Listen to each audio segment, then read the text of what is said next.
bem-vindos ao Eu Leio Gibi. Meu nome é João e este é o Curiosidades. E o Curiosidades de hoje vai estar tratando ou vai falar de algumas questões no entorno da Guerra Kree-Skrull. Sim, a Guerra Kree-Skrull, que é um dos grandes arcos de história dos Vingadores e, consequentemente, também do universo Marvel. A Guerra Kree-Skrull foi escrito pelo Roy Thomas e contou com desenhos do Saul Buscema, do John Buscema e também do Neal Adams. Foi publicado lá nos Estados Unidos em Avengers 89 até a edição 97, publicado especificamente entre junho de 1971 e março de 1972. Bom, o Roy Thomas, quando foi pensar na Guerra Kree-Skrull, a coisa funcionou mais ou menos da seguinte maneira. Ele veio na cabeça dele a seguinte questão: existem duas raças belicosas no universo Marvel, duas raças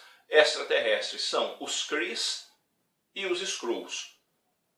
Por que não colocá-los em conflito? Por que não colocá-los em embate? Porque uma hora isso vai acabar acontecendo pura e simplesmente porque são duas raças dadas à guerra. Então o Roy Thomas decide fazer isso e com um adendo. De alguma maneira, a Terra, obviamente, seria envolvida no conflito.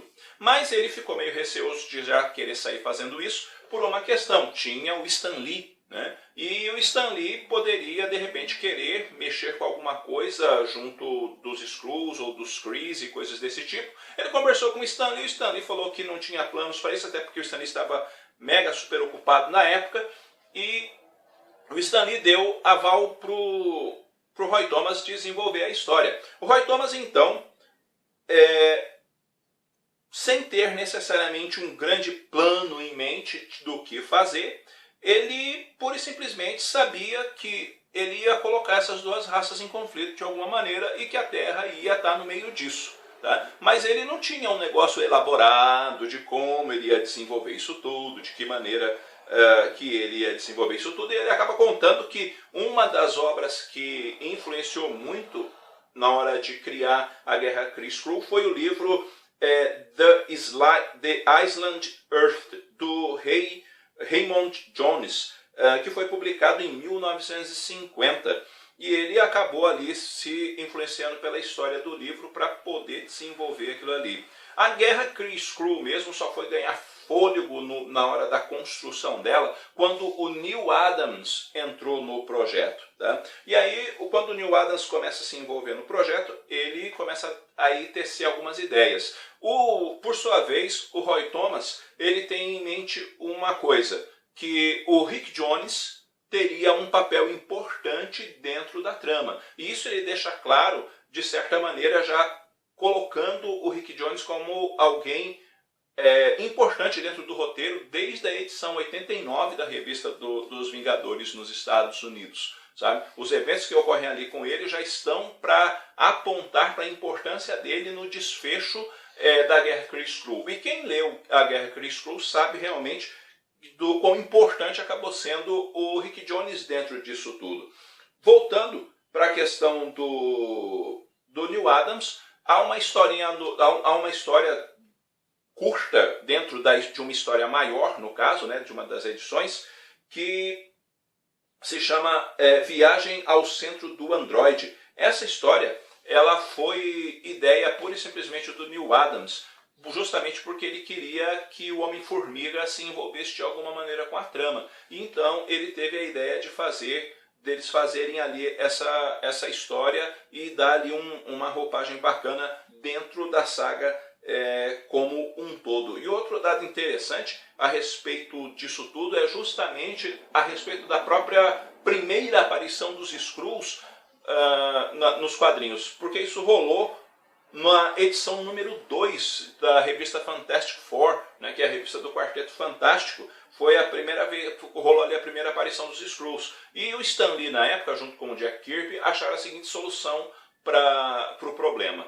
O Reed Richards ele pegou e hipnotizou os Skrulls, que eram 4 Skrulls no caso, que estavam na Terra ocupando, né, o lugar do Quarteto Fantástico, ou melhor dizendo, eles estavam assumindo a forma, né, porque eles são transmorfos, assumindo a forma do Quarteto Fantástico, cometendo crimes. E aí o Reed Richards, ele hipnotiza esses Skrulls. E quando ele hipnotiza esses Skrulls, eles acabam se transformando em vacas, né? Eles transmutam para vacas e ficam lá num pasto esquecidos e está tudo bem. Só que aconteceu dentro da história que eles eram 4 Skrulls. E por algum motivo, Jack Kirby, quando desenhou a cena, só colocou 3 vacas lá no pasto, não colocou 4. E o Roy Thomas e o Neil Adams pegaram e falaram assim, cadê a 4ª vaca?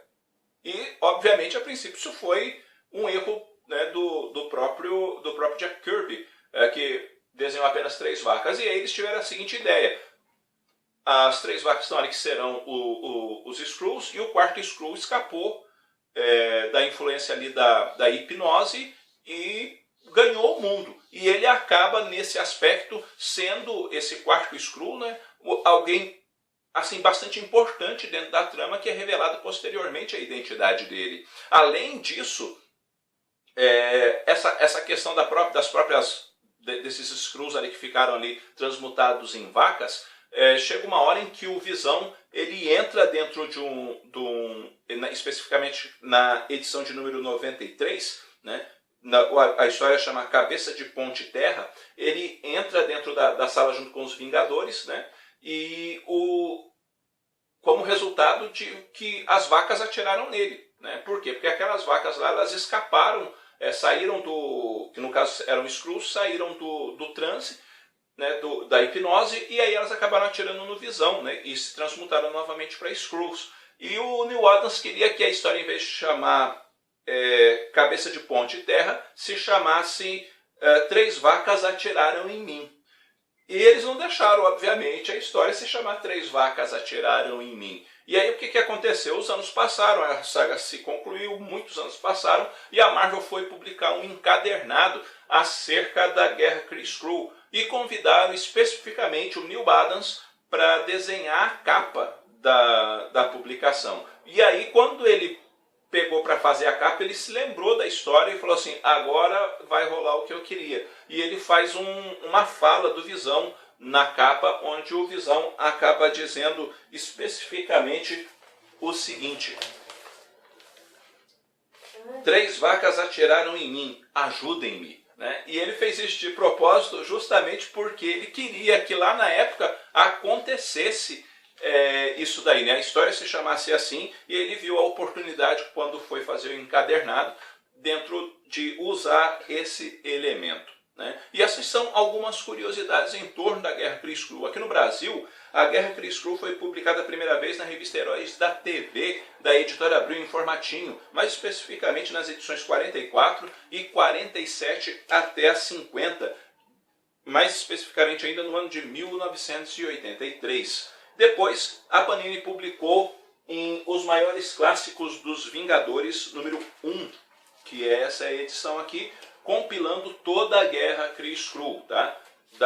A partir da edição 89 até a 97, no caso. Depois, a Panini tornou a publicar, só que daí, na coleção histórica Marvel, Os Vingadores, volume 3. A diferença desse para esse é a seguinte, obviamente além de papel, isso e aquilo, aqui tem 2 histórias a menos, tá? Aqui não tem a edição 89 e nem a edição 92. Na minha opinião deveria ter, principalmente a edição 89, que ela é importante dentro da narrativa. E a 93 também por causa dos desdobramentos.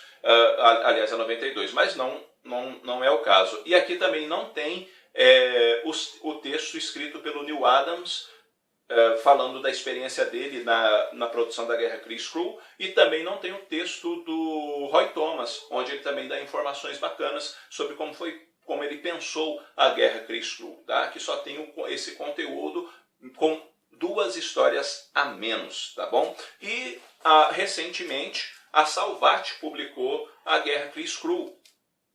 E o problema da edição, que tem capa dura, esse aqui eu não tenho, até porque eu já tenho 2 vezes, né?